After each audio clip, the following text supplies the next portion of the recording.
não há um outro Deus, nem que se assemelhe igual ao Senhor. E muito obrigado pelo sacrifício do teu Filho na cruz por nós. Sacrifício esse que nos leva até ti, Senhor. Sacrifício esse que nos deu, Pai, de graça, a vida eterna, Pai. Nós aguardamos o grande dia, Pai. Para muitos, Senhor, a morte não é o fim, Senhor. E nós nos alegramos em tua presença de saber, Senhor, que o Senhor preparou um lugar, Senhor, para que um dia, Senhor, nós estaremos ali para louvar e dizer: Santo, Santo, Santo é o teu nome. E se temos o Senhor no céu por nós, Pai, de nada temos falta aqui na terra, Senhor. Muito obrigado por tudo, Senhor. Continue a ministrar aos nossos corações a tua palavra, Senhor, nessa noite, no nome de Jesus. Amém.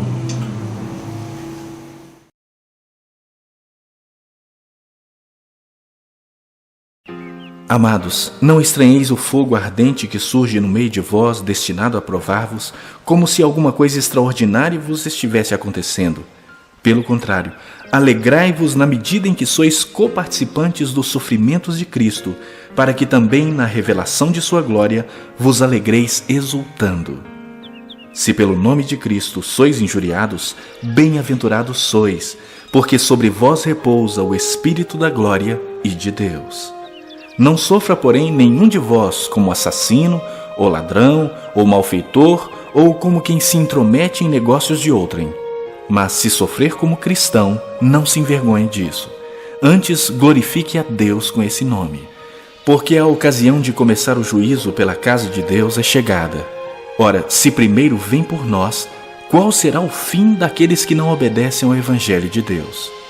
E se é com dificuldade que o justo é salvo, onde vai comparecer o ímpio? Sim, o pecador.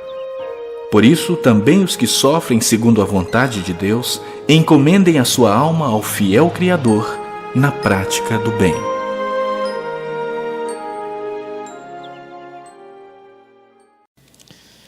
Irmãos, a nossa série tem como título Enfrentando o Sofrimento e a Perseguição com Fé. Vou dizer uma coisa a vocês. Falar de sofrimento não dá muito ibope. Não dá. E a série de 1 Pedro vai falar sobre sofrimento. Em meio a tantas coisas aí que nós vivemos, eu fico imaginando que a igreja deveria aprender a viver melhor com o sofrimento, e nós não vivemos. E por mais que tenhamos conhecimento grande a respeito do sofrimento, na hora que sofremos ou que vemos alguém sofrer, algumas vezes nos faltam palavras. E eu estudei muito sobre sofrimento na minha vida e sobre morte e luto. Mas eu digo a você, o sofrimento é um negócio muito difícil e tem vezes que nos falta o que dizer. Mas eu sei que uma mensagem de sucesso, e é válido também, quando de fato as pessoas acreditam no poder de Deus. Uma mensagem de sucesso é: você vai sair daqui abençoado. Essa é uma mensagem de sucesso. Agora imagine a mensagem de Pedro. Diz: meus irmãos, não estranhem. Ele começa o texto no verso 12 dizendo assim: não estranhe o fogo ardente que há no meio de vós. Ou seja, não estranhe o sofrimento, não estranhe a tribulação, a dificuldade, são coisas comuns, não estranhe. Imagine, uma palavra dessa não dá sucesso. Porque o sofrimento é uma coisa ruim. E de fato, nós não nascemos para sofrer. De fato, nós nascemos para viver uma vida abençoada. Mas tudo mudou depois que o pecado entrou no mundo. Tudo mudou. E aí o sofrimento é uma realidade na vida do ser humano. A morte é uma realidade. Todo mundo que nasceu um dia vai morrer. O sofrimento, ele pode vir de muitas naturezas, apesar de eu estar falando sobre morte, por causa da nossa situação na qual nós vivemos, mas o sofrimento pode ser de várias naturezas. Pode ser de fundo emocional, psicológico, físico. O sofrimento pode ser por perdas, das diversas possíveis, perda de um emprego, falência, quebra de um relacionamento. Muitas coisas podem gerar sofrimento e dor. O que o apóstolo Pedro quer narrar nesses versos é dar orientações à igreja de forma bem clara, como viver o sofrimento, de forma que Deus seja louvado, que Deus seja engrandecido, que Deus seja exaltado. Porém, o sofrimento tem agentes, há causas do sofrimento. E um agente do sofrimento é o outro. Uma outra pessoa que faz algo mal para com você. É o agente do sofrimento. Mas o agente do sofrimento não é só o outro que faz o mal para comigo. O agente do sofrimento pode ser eu mesmo. Os meus próprios pecados. As minhas decisões equivocadas e erradas. Pode me levar a sofrer. O meu pecado pode me levar a experimentar sofrimento.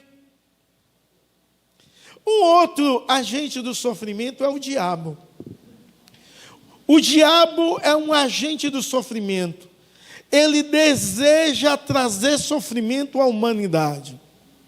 A palavra de Deus diz que o diabo ele veio para roubar, matar e destruir. Ele veio causar sofrimento e dor. E quando nós falamos sobre agentes do sofrimento, em meio a essa série de pregações, que tem pelo tema enfrentando o sofrimento e a perseguição com fé, e falar que o outro nos faz sofrer, isso é fácil. Falar que nós mesmos provocamos o sofrimento em nossas vidas, isso é fácil. Falar que o diabo, ele traz sofrimento para nós, isso também é fácil. Mas existe um outro agente do sofrimento. E o outro agente do sofrimento é Deus. Deus também é agente do sofrimento.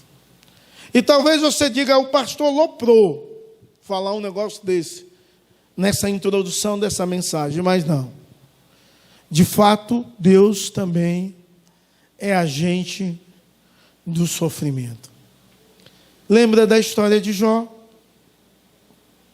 E eu quero só te lembrar uma parte dessa história. Diz que os filhos de Jó e as filhas, eles tinham o costume de celebrar junto, comunhão, unidade, coisa linda. E eles estavam reunidos em uma casa de um dos seus irmãos. E veio o vento do Oriente e deu nos 4 cantos daquela casa. E a casa caiu. Quem ordena o vento? É Deus. Deus, algumas vezes, é agente do sofrimento. Então, é difícil lidar com o sofrimento, porque muitas coisas vão causar o sofrimento. E eu quero chamar a sua atenção para o tema de nossa mensagem, que é orientações aos que sofrem. E é claro que o apóstolo Pedro, ele vai trazer orientações de forma bem clara. E é claro que nesse texto, do qual nós estamos lendo, a perseguição que a igreja sofreu, o agente dessa perseguição maior foi Deus. Deus, ele provoca um despertamento na igreja a partir do sofrimento. Um despertamento que ia mudar o mundo conhecido. Um despertamento que ia abalar os alicerces da vida comum. Pessoas morrendo na arena, louvando a Deus. Pessoas sendo empaladas e sendo tochas humanas. Pessoas perdoando quem perseguia e quem matava, e o sangue de quem morria era como se fosse fértil. A igreja crescia, avançava, e Deus estava sendo glorificado. Até 320 anos após o nascimento de Cristo, a igreja tinha tomado 50% do mundo conhecido, era cristão, até que os inimigos se renderam, dizendo: se não pode ir contra ele, vamos se juntar contra eles. E aí levou mais a uma perdição da igreja. Mas o que o povo estava vivendo, era vivendo um momento de sofrimento, de dor, onde Deus era o agente. E o apóstolo Pedro, então, quer trazer uma teologia abençoada para o povo, que estava sendo perdida e que nos nossos dias também está sendo perdido. Porque dizer assim, você é vitorioso, é bíblico, isso sim. Mas não podemos esquecer que no mundo teremos as aflições, disse Jesus. Mas Jesus disse assim: tende bom ânimo, eu venci o mundo. Ou seja, Jesus Cristo sempre orientou a igreja que a igreja iria sofrer, mas podia contar com a presença dele. E podia contar com a vitória dele. E a vitória é algo que também nós não compreendemos de forma correta. Que essa canção cita também a vitória em um outro aspecto, porque existe a vitória em dois aspectos. O primeiro aspecto é você estar passando por uma tribulação e um sofrimento, e Deus dá um basta na situação, fazendo um milagre. E você experimenta a vitória. Esse é o primeiro aspecto da vitória. Mas o segundo aspecto da vitória é você estar passando por um sofrimento e dor, e Deus dá um basta te levando para o céu. Você morrendo. E a morte do servo de Deus é vitória. Mas a gente não encara isso como vitória. Apesar de Apocalipse nos ensinar essa verdade. Ao vencedor dar-lhe-ei. É a ideia daqueles que em meio ao sofrimento e a dor, Deus dá a vitória, levando. E a canção que nós cantamos diz que alguns que morreram entraram com a vitória nas mãos. É promessa de Deus. A igreja perdeu essa teologia que a morte não é o fim, a morte é vitória para quem está em Cristo Jesus, o nosso Senhor. Porque a morte é um basta ao sofrimento, a morte é um basta à dor. A morte em Cristo é uma vida eterna de gozo e felicidade. É um lugar extraordinário, em nome de Jesus e para a glória de Deus, porque iremos para o céu. Então Pedro dá ao povo de Deus 4 instruções a respeito, orientações a respeito do sofrimento. A primeira dela é: espere o sofrimento. A segunda, e aí está no verso 12, a segunda está no verso 13, alegre-se no sofrimento. A terceira está no verso 14, 15, 16 e 17 e 18. Examine a sua vida em meio ao sofrimento. E a quarta, entregue-se a Deus. Ele está orientando essa igreja a viver o sofrimento segundo Deus deseja que vivamos. E a primeira é: espere o sofrimento. Diz assim: amados, não estranhe o fogo ardente que surge no meio de vocês, destinado a pô-los à prova. Porque se alguma coisa extraordinária estiver acontecendo. Então, a primeira ideia que ele quer clarear a mente da igreja é que a perseguição é normal. É muito normal a perseguição. É algo comum, é algo normal para a vida da igreja. No mundo tereis aflições, é algo comum. Você tem de entender que a perseguição é normal, que o sofrimento é normal. Mas sabe o que acontece? Quando chega o sofrimento, quantas pessoas dizem, meu Deus, eu oro. Alguns dizem, eu dou o dízimo. O Senhor não tem olhado para mim? Porque a bênção do Senhor não chega. E o apóstolo Pedro está dizendo, irmãos, vocês estão passando por lutas, sofrimentos, perseguições, isso é normal. Não estranhe, não fique espantado do fogo ardente que surge no meio de vós. Ele traz a imagem do fogo para declarar que o fogo é sofrimento, traz perseguição. E até hoje, quando nós passamos uma situação difícil, nós dizemos, está fogo, é fogo essa situação, eu não aguento mais.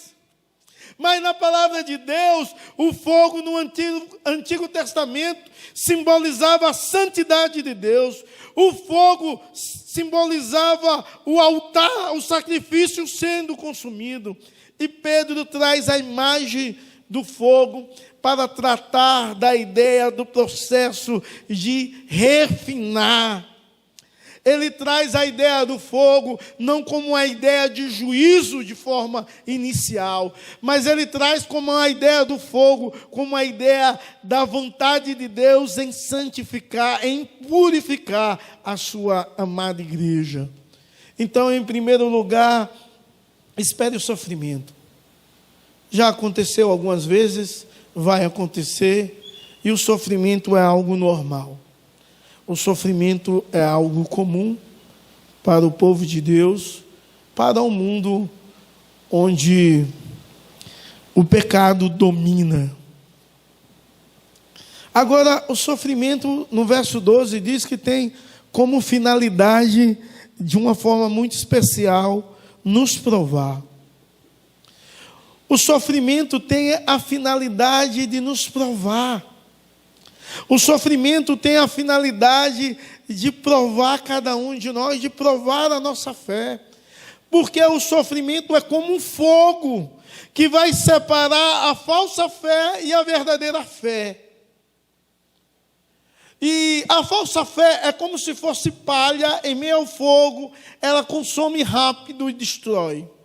A verdadeira fé é como o ouro depurado pelo fogo, que se purifica, fica moldado e fácil de ser moldado na vontade do oleiro e na vontade de Deus, moldar e dar o modo que Ele deseja. Então, o sofrimento que é comum tem uma finalidade de provar, para trazer a santidade de Deus na sua vida, para moldar você, para transformar você, para fazer você cada vez mais parecido com a imagem de Deus, para que a Imago Dei seja uma realidade na sua vida. Deus seja visto de uma forma muito especial através de você, em você. E quando nós compreendemos isso, quando nós entendemos que devemos esperar o sofrimento, que não é algo incomum, que o sofrimento é algo normal, quando eu e você entendemos isso, nós então não ficamos murmurando em meio ao sofrimento, não ficamos reclamando em meio ao sofrimento, nós ficamos louvando a Deus, porque sabemos que Deus está conosco, que Deus está nos guardando, que Deus está nos moldando, que o sofrimento tem essa característica pedagógica e Deus está nos transformando à sua imagem. Então nós exaltamos ao Deus que tudo pode, ao Deus que é agente e senhor do sofrimento, ao Deus que põe limite ao sofrimento e à dor, trazendo paz, fazendo o seu milagre, trazendo a bonança, ou nos levando para estarmos com Ele na glória eterna e no lar celeste. Precisamos, então, entender que uma outra orientação em meio ao sofrimento, eu e você precisamos alegrar-se no sofrimento. O verso 13 diz assim: pelo contrário, alegre-se na medida que são coparticipantes do sofrimento de Cristo, como que também na revelação da sua glória vocês se alegrem exultando. É interessante que ele diz que nós devemos ter alegria em meio ao sofrimento. E ele vai citar no versos 13 e 14, só li o 13, o motivo da nossa alegria em meio ao sofrimento, em meio à dor. E quando ele vai falar sobre isso, de forma bem clara, ele traz a ideia que o sofrimento nos faz mais íntimos de Cristo. Verso 13: alegre-se na medida que são coparticipantes do sofrimento de Cristo. Ou seja, você é coparticipante do sofrimento que Cristo teve. Você, como igreja de Cristo, em meio ao sofrimento, você não se afasta de Deus, mas você glorifica a Deus, porque o Deus a qual você serve, ama e adora, disse que você iria passar por sofrimentos, por provações, e você está vivendo, está se cumprindo isso na sua vida, e você se achega a Deus em amor e adoração. Você é coparticipante do sofrimento de Cristo. Em outras palavras, você não é melhor do que Cristo. Você sofre porque também Ele sofreu. É claro que Ele sempre garantiu dar um basta ao sofrimento, daquelas duas formas que já citei. É claro, isso é uma verdade. É claro que em meio ao sofrimento Deus está conosco, em nós, nos ajudando, nos carregando, nos orientando, nos direcionando, mas devemos ter alegria em meio ao sofrimento, porque somos coparticipantes do sofrimento que Cristo teve, e foi muito. Então, irmãos, nós, em meio ao sofrimento, nós deveríamos entender que o sofrimento traz comunhão com Deus, e isso devia trazer alegria. Agora, o sofrimento traz uma outra coisa. O sofrimento representa a glória futura. E o final do verso 13 diz assim: para que também, na revelação da sua glória, vocês se alegrem exultando. Coisa extraordinária é entender que o sofrimento traz glória futura. Um dia iremos no céu e lá não vai haver sofrimento. Mas se você perguntar a um jovem, porque a maioria do jovem não, um adolescente, a maioria do adolescente, você diz assim: você quer ir para o céu? Na mente de muitos, sabe o que é o céu? É um lugar onde todo mundo vai estar de branco, com as mãos assim, aí, orando, cantando, de dia à noite, tal. Um lugar de muita paz, tal. Aí você fala um negócio para o adolescente assim, o adolescente diz bem assim: rapaz, eu não quero ir para esse céu não. Deus com a roupa branca, a barba grande, branca. A imagem que o povo cria do céu. Você vê isso em filmes, em comédia. Essa é a imagem. Uma imagem deturpada. Aí a pessoa diz: olha, eu não quero estar nesse lugar. Mas nós, quando olhamos a palavra de Deus, a imagem do céu é totalmente diferente disso. É claro que lá no céu iremos louvar a Deus noite e dia, mas não é cantando somente. É louvar a Deus com todos os nossos atos. Lá no céu não é um lugar ruim, o céu, irmãos. É um lugar interativo. Imagina o jovem aqui vivendo tanta interatividade. E dizer, eu vou no céu e vou ficar lá quietinho. Lá é interativo, porque foi Deus que trouxe a evolução à humanidade. É o dom criacional de Deus sendo comunicado e fazendo com que as pessoas sejam interativas, inteligentes, modernas. Avançada a sua tecnologia. Agora imagine nos céus.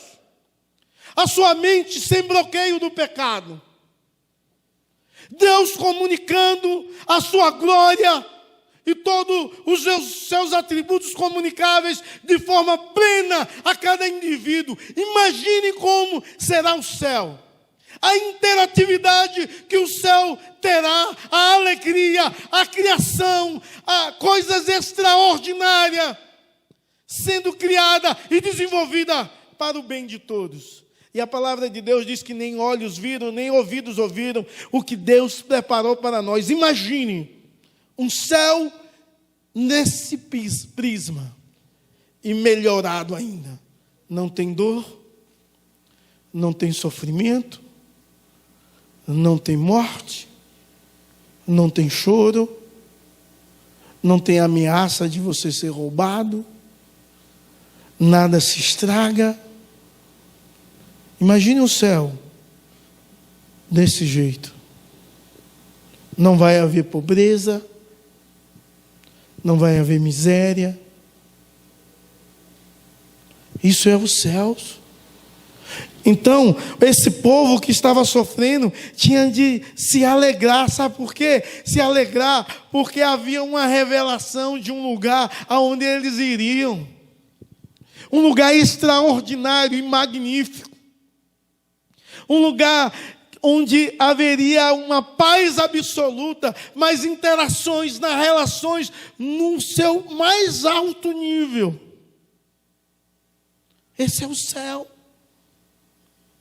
E aí nós mudamos o nosso pensamento a respeito dos céus e algumas vezes não imaginamos que a nossa esperança está lá e botamos a nossa esperança no mundo, porque algumas vezes dizemos, esse mundo é muito bom. Mesmo com tanta maldade, com tanta dor, com tanto sofrimento, com tanta miséria, com tanta morte.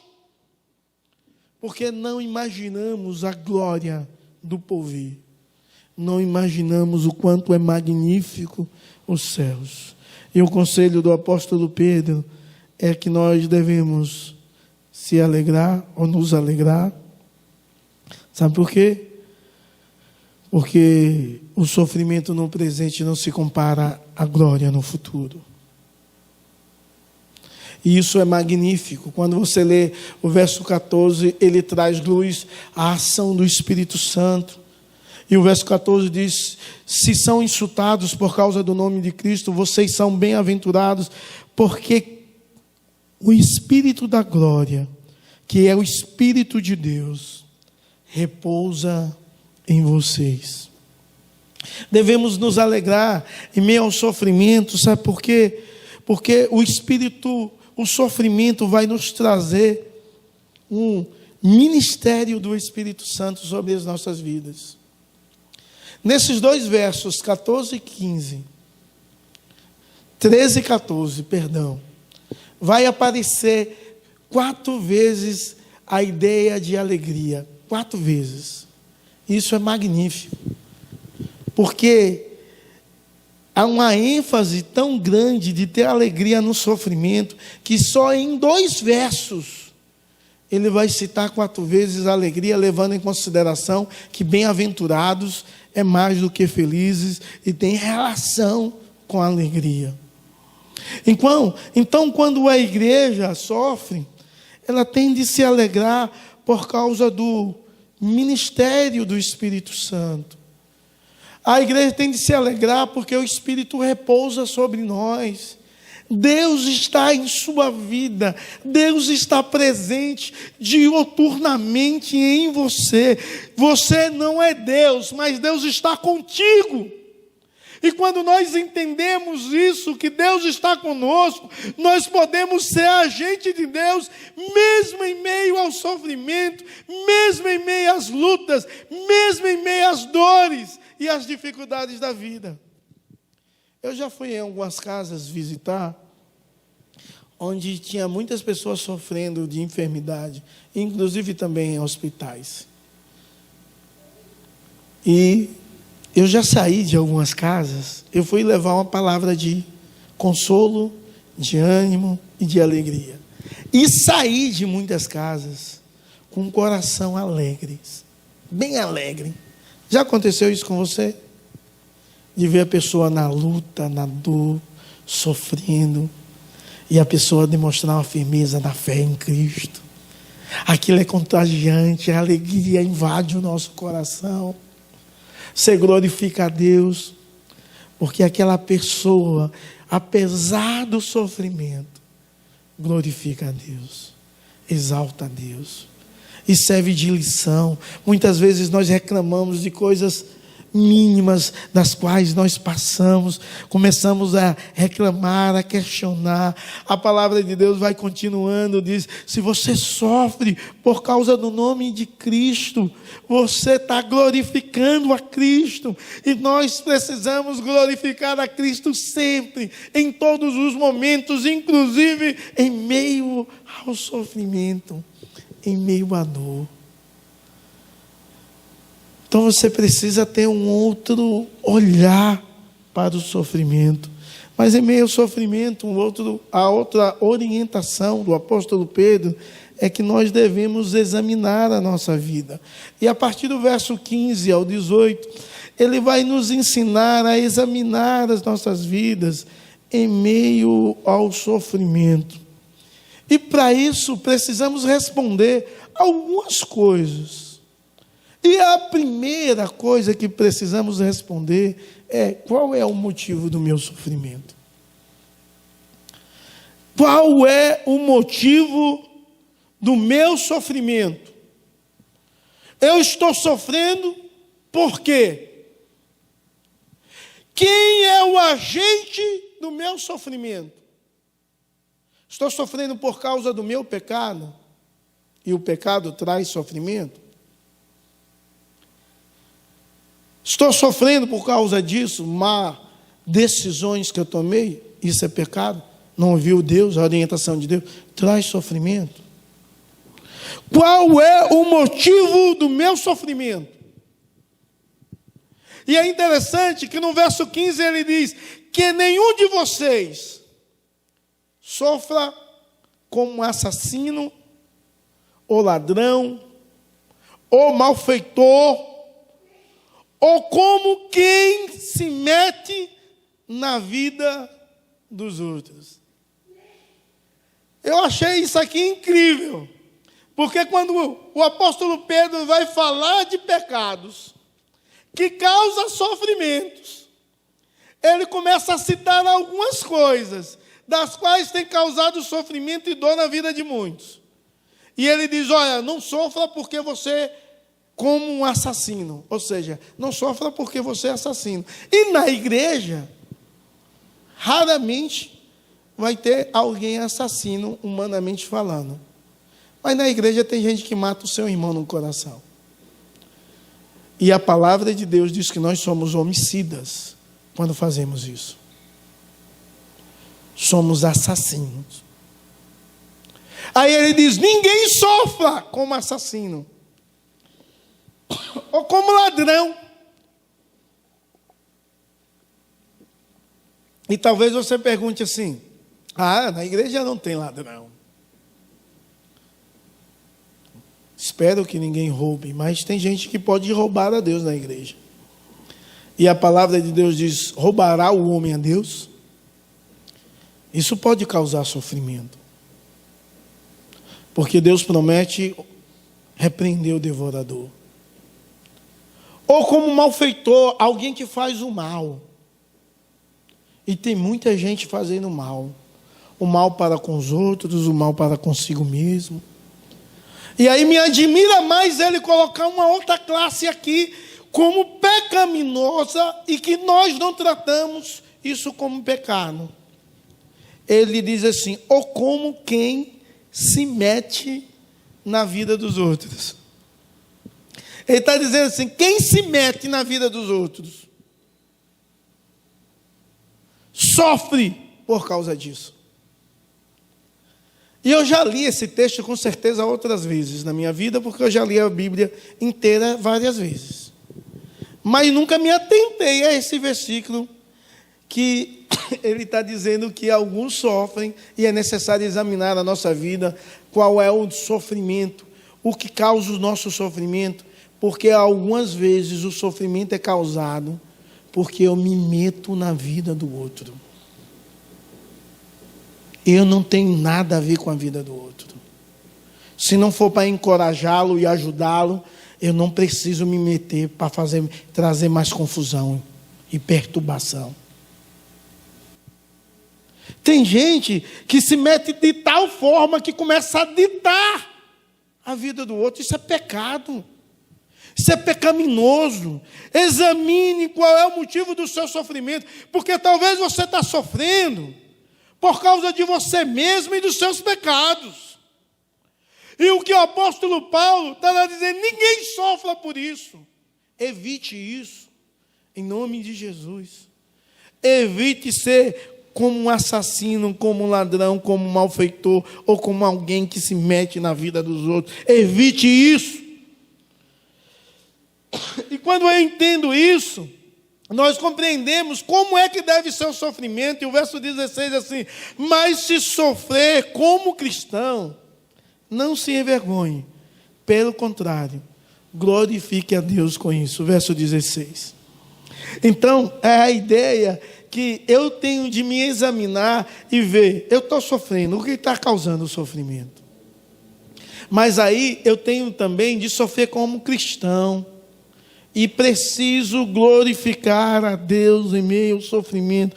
Deus precisa ser glorificado a partir do meu sofrimento. Deus precisa ser exaltado a partir da minha vida, a partir dos meus desafios, das minhas dores, das minhas tribulações.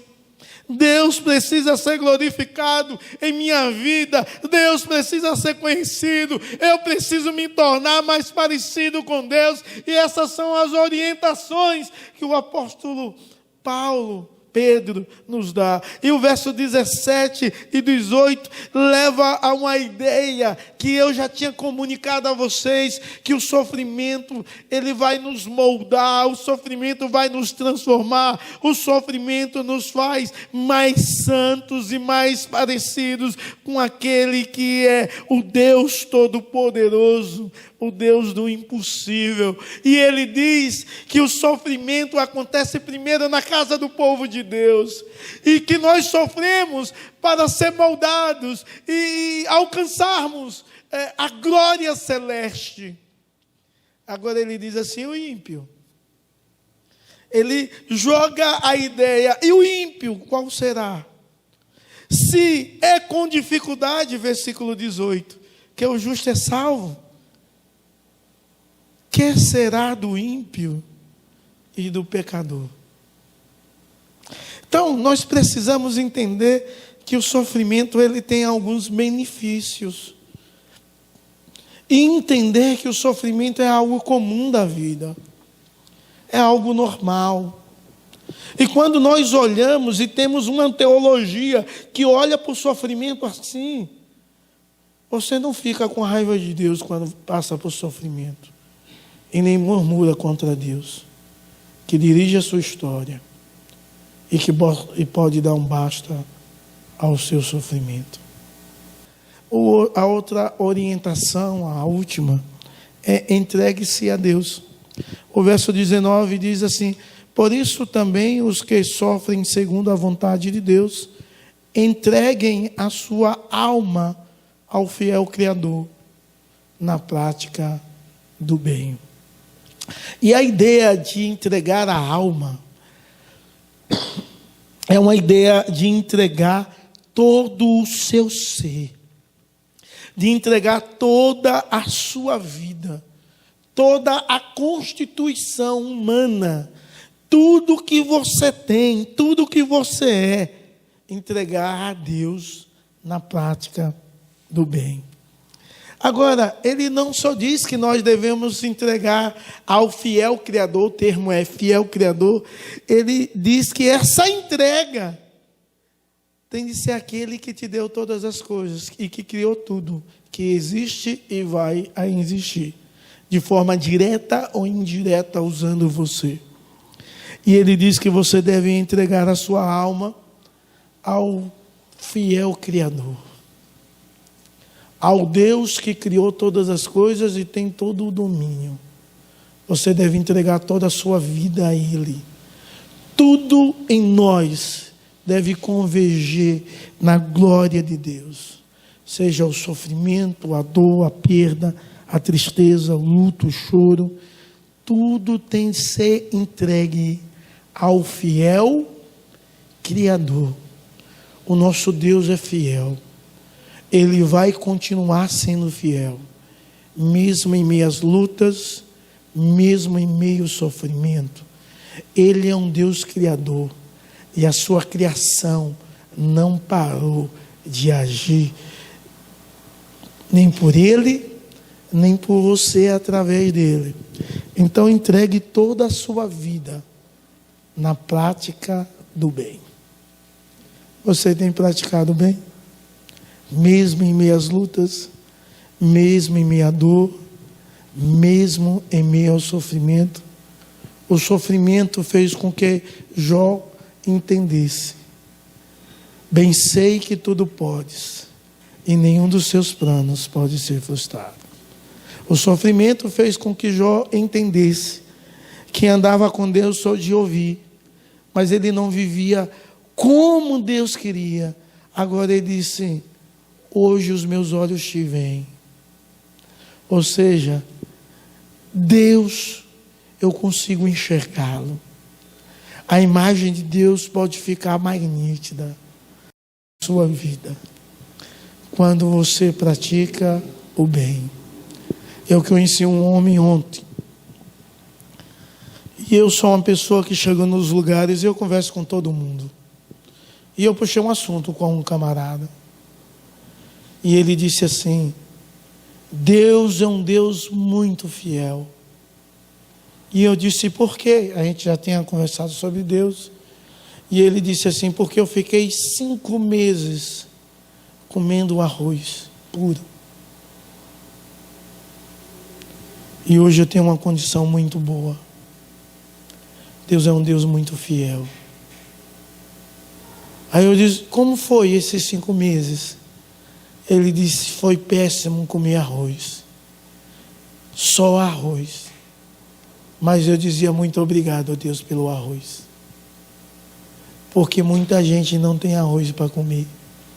E é verdade. E aí eu acrescentei mais a fala dele. Eu disse: muita gente nem pode comer arroz. Tem muita gente que está internado, que não come mais nenhum tipo de comida. Está sendo nutrido por uma sonda. Não pode mais sentir os sabores. Já parou para pensar nisso? Tem gente que não tem nenhum arroz. E tem gente que tem e não pode nem comer um arroz. Mas Deus tem de ser glorificado. Porque Deus é o fiel Criador. E sabe como Deus criou as coisas? Pelo poder da palavra da fé. Ele é o fiel Criador, que pode dar uma palavra e as portas se abrirem. Ele pode dar uma palavra e trazer restauração à vida, trazer restauração ao seu corpo, trazer saúde. Mas você tem glorificado em todo o tempo. Quando eu leio Filipenses 4, que diz que nós devemos colocar todas as nossas, versículo 6, todas as nossas preocupações conhecidas diante de Deus.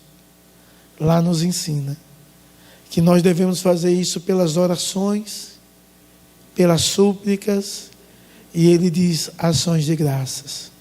Algumas vezes nós fazemos conhecido a Deus o nosso sofrimento, pelas orações e pelas súplicas.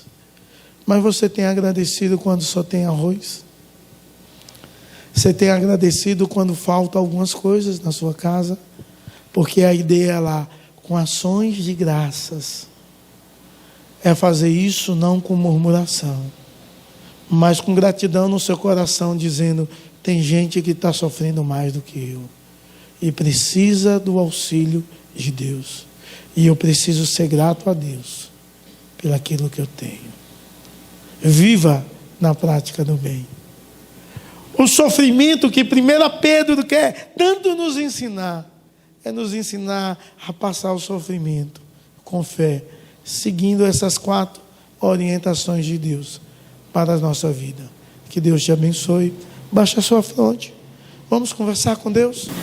Senhor, nosso Deus e Pai, queremos te agradecer, ó Deus, pela oportunidade que tu nos dá de estarmos na tua casa e de ouvirmos essa palavra, Senhor, tão importante para os nossos dias, tão importante para os momentos em que estamos vivendo, ó Deus, em que muitas vezes só pensamos no sofrimento, na dor, às vezes não só nas nossas, mas nos nossos queridos, mas não sabemos agradecer.